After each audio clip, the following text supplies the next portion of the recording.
بسم اللہ الرحمن الرحیم الصلاۃ والسلام علیک یا رسول اللہ یا خاتم النبیین۔ ناظرین کرام،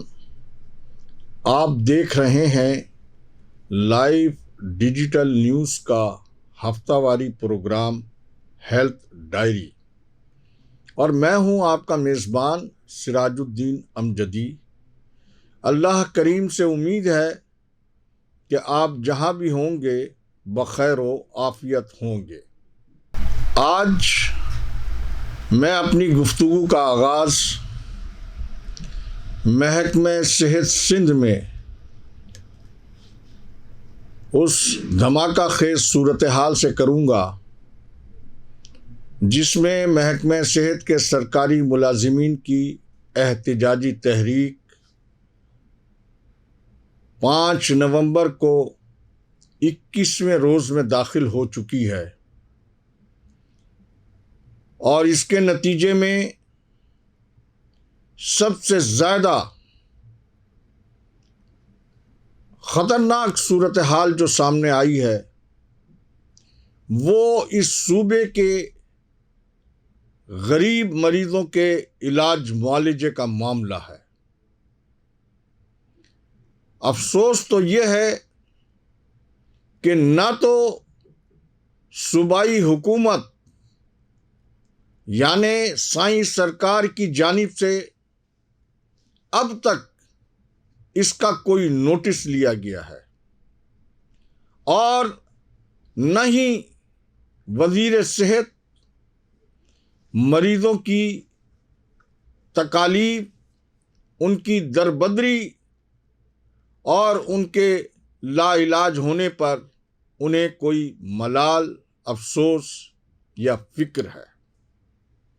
اور اس کے ساتھ ہی مجھے یہ بھی کہنے دیجیے کہ سندھ اسمبلی میں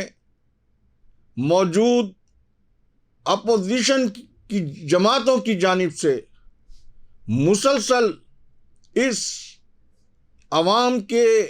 جان و صحت سے تعلق رکھنے والے حساس معاملے پر کوئی لب کشائی نہیں کی گئی ہے۔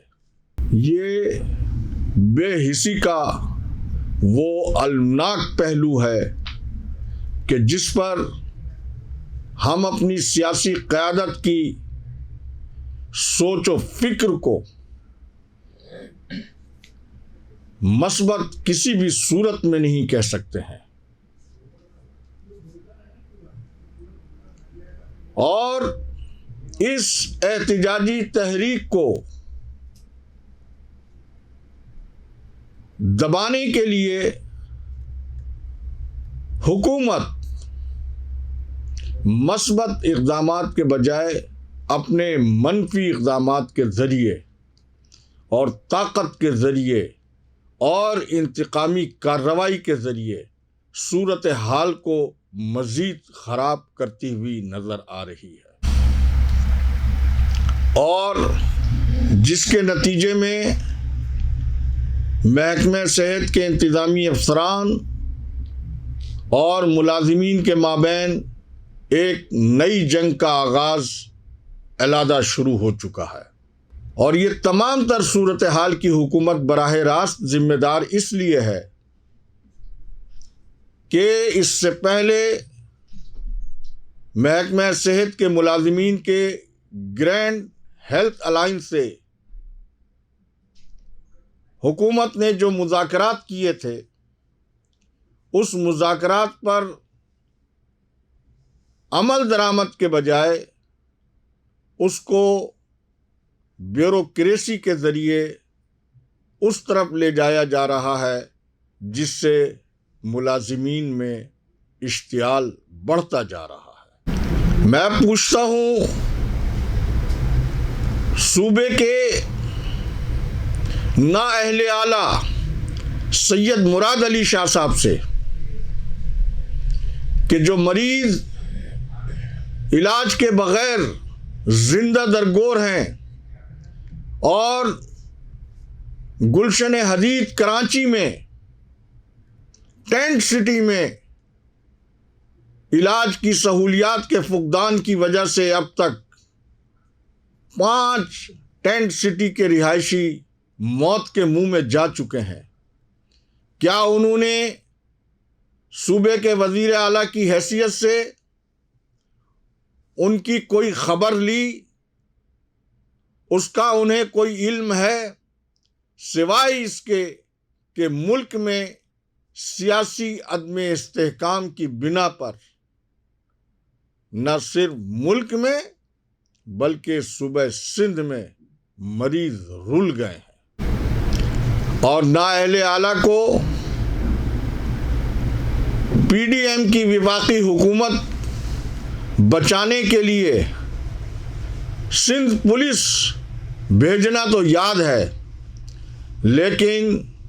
جو غریب، بے بس، بے کس مریض علاج معالجے کے بغیر اپنی جانوں سے ہاتھ دھونے پر مجبور ہیں، ان کی انہیں کوئی فکر نہیں ہے۔ اور اسی طرح سے سندھ اسمبلی میں قائد حزب اختلاف حلیم عادل شیخ صاحب، جو کہ محکمہ صحت کے سرکاری ہسپتالوں کے حوالے سے بہت مہم جوئی کرتے ہوئے نظر آتے ہیں، مجھے افسوس کے ساتھ یہ کہنا پڑتا ہے کہ وہ کہاں ہیں اور ان کی محکمہ صحت کے حوالے سے مہم جوئی کہاں ہے؟ وہ کیوں غریب اور بے بس اور بے کس مریضوں کی آواز نہیں بن پا رہے ہیں؟ کیونکہ حکومت تو اس معاملے کو سدھارنا ہی نہیں چاہتی ہے، اور اگر سدھارنا چاہتی تو میں سوال کرتا ہوں وزیر صحت سے کہ آج تک انہوں نے وزیر صحت کی حیثیت سے جتنے بھی احتجاج اور پالیسی کے حوالے سے جو بھی معاملات ہوئے ہیں، کبھی انہوں نے ان ملازمین سے، ان ڈاکٹروں سے، ان افسروں سے کوئی براہ راست بات چیت کی، مذاکرات کیے؟ ان کے برادر عزیز بھائی تو مفاہمت کی سیاست کے بادشاہ کہلاتے ہیں، انہوں نے کیوں نہیں اپنے بھائی کی اس پالیسی کو اپناتے ہوئے محکمہ صحت کے الجھے ہوئے اور پیچیدہ مسائل کو حل کرنے کی کوئی کوشش آج تک کیوں نہیں کی؟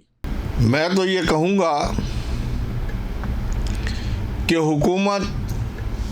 محکمہ صحت میں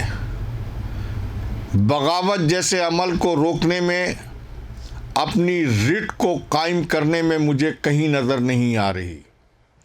اور اسی طرح سے اس حساس معاملے کے اوپر اپوزیشن کی جماعتیں اپنی بقا کی جنگ تو لڑ رہی ہیں، لیکن ان غریب، بے بس اور لاچار مریضوں کا احوال نہیں پوچھ رہی ہیں کہ جن کے ووٹوں سے وہ منتخب ہو کر ایوان اقتدار تک پہنچتے ہیں۔ اور اپنے آج کے اس پروگرام کے دوسرے اور آخری حصے میں جیالے وفاقی وزیر صحت عبدالقادر پٹیل صاحب کی ناک کے نیچے اسلام آباد میں پاکستان فارمیسی کونسل میں ڈی جی ہیلتھ شبانہ سلیم نے جس طرح سے غیر قانونی، غیر آئینی انتخابات کروا کر کونسل میں اپنی بادشاہت کا عملی اعلان کیا ہے، وہ اس پر خاموش تماشائی کیوں بنے ہوئے ہیں؟ کیا انہیں یہ نہیں معلوم کہ وفاقی ڈی جی ہیلتھ شبانہ سلیم یہ وہی خاتون ڈی جی ہیلتھ ہیں کہ جنہوں نے پاکستان نرسنگ کونسل میں آپ کی سیاسی جماعت کی رکن قومی اسمبلی ڈاکٹر شازیہ صوبیہ سومرو کو پاکستان نرسنگ کونسل کا صدر بننے کی راہ میں جو رکاوٹیں ڈالی، اور ان کے کونسل کا صدر منتخب ہونے کے بعد ان کے کاموں کو روکنے کے لیے جو اپنے اختیارات کا بیجا استعمال کیا ہے وہ سب کچھ بھی ریکارڈ کے اوپر موجود ہے۔ کیا جیالے وفاقی وزیر داخلہ عبدالقادر پٹیل کو یہ نہیں معلوم کہ پاکستان نرسنگ کونسل کی موجودہ صدر کو فرید اللہ شاہ، جو کونسل کا غیر قانونی نائب صدر ڈی جی ہیلتھ شبانہ سلیم کی پشت پناہی کے اوپر بنا بیٹھا ہے، اور اس نے قانون کو ہاتھ میں لیتے ہوئے منتخب رکن قومی اسمبلی اور منتخب پاکستان نرسنگ کونسل کی صدر خاتون کو جس طرح سے دھمکیاں دیں، ان کو پروٹیکشن تو وفاقی وزیر صحت عبدالقادر پٹیل صاحب کی جانب سے دیا جانا چاہیے تھا، لیکن مجھے افسوس کے ساتھ یہ کہنا پڑتا ہے کہ انہیں اپنی پروٹیکشن کے لیے کونسل کی خاتون صدر نے چیف سیکریٹری کے پی کے کو خط لکھ کر فرید اللہ شاہ کی اختیارات سے تجاوز اقدامات کے حوالے سے انہوں نے باقاعدہ تحریری شکایت وہاں جمع کرائی۔ مجھے یہ کہنے میں کوئی عار نہیں ہے کہ وفاقی وزیر صحت صاحب، آپ کو اللہ نے ایک موقع دیا تھا، آپ چاہتے تو یہاں اپنے اچھے اقدامات کے ذریعے، اچھے کاموں کے ذریعے اپنے آپ کو سرخرو کرتے، لیکن اب تک کی جو صورتحال ہے، آپ کے حوالے سے جو خبریں ہیں اور جو زبان زد عام ہیں، اس سے نہ آپ کی پارٹی کی مقبولیت میں کوئی اضافہ ہو رہا ہے اور نہ ہی آپ کے منصب کو کوئی چار چاند لگ رہے ہیں۔ میں آپ کی توجہ اس جانب مبذول کرانا چاہوں گا کہ آپ لوگ جو قومی اور وفاقی آئینی اداروں کے لیے دوسرے حوالوں سے تو بہت تڑپتے ہیں، لیکن پاکستان نرسنگ کونسل جو کہ محکمہ صحت کا وہ بیک بون ہے کہ جس کے اوپر پورے ہیلتھ کیئر کا سسٹم چلتا ہے، اور یہ وہ بنیادی ستون ہے اس کی تعلیم و تربیت کی ریگولیٹری اتھارٹی، اگر اس کو آپ نے قانون اور قاعدے کے مطابق چلانا ہے تو منتخب کونسل کی صدر کو نہ صرف تحفظ فراہم کرنا چاہیے، بلکہ ان کی راہ میں آنے والی شبانہ سلیم جیسی وفاقی ڈی جی ہیلتھ،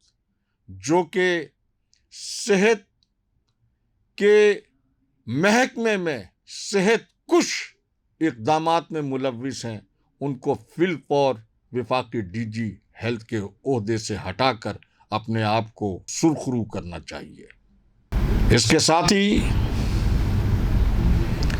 پروگرام کے آخری حصے میں سول اسپتال کراچی کے حوالے سے 2 سال سے سی ٹی اسکین مشین اور ایم آر آئی مشین پوری ادائیگی کے باوجود اب تک متعلقہ کمپنی کی جانب سے اس کی مینٹیننس کے کام کو مکمل نہیں کیا گیا۔ صوبے کے سب سے بڑے تدریسی اسپتال میں نہ صرف اس کی وجہ سے طلباء اور طالبات کا نقصان ہو رہا ہے، بلکہ مریضوں کا بھی نقصان ہو رہا ہے، اور محکمہ صحت سندھ کے ارباب اختیار اس حوالے سے ڈائریکٹر فائنانس جناب زین العابدین صاحب، آپ کو بھی آئے ہوئے اس منصب پر 5 ماہ ہو چکے ہیں۔ میں اپنے اس پروگرام کی وساطت سے یہ معلوم کرنا چاہتا ہوں کہ جس جعلی اور مشکوک اور متنازع اکاؤنٹنٹ وہاب اللہ یوسفانی کو آپ نے انہی خبروں اور شکایات کی بنا پر اپنے ڈپارٹمنٹ سے فارغ کیا ہے، یہ پیسہ ادا کرنے والوں کے حوالے سے بھی آپ نے کوئی چھان بین کر کے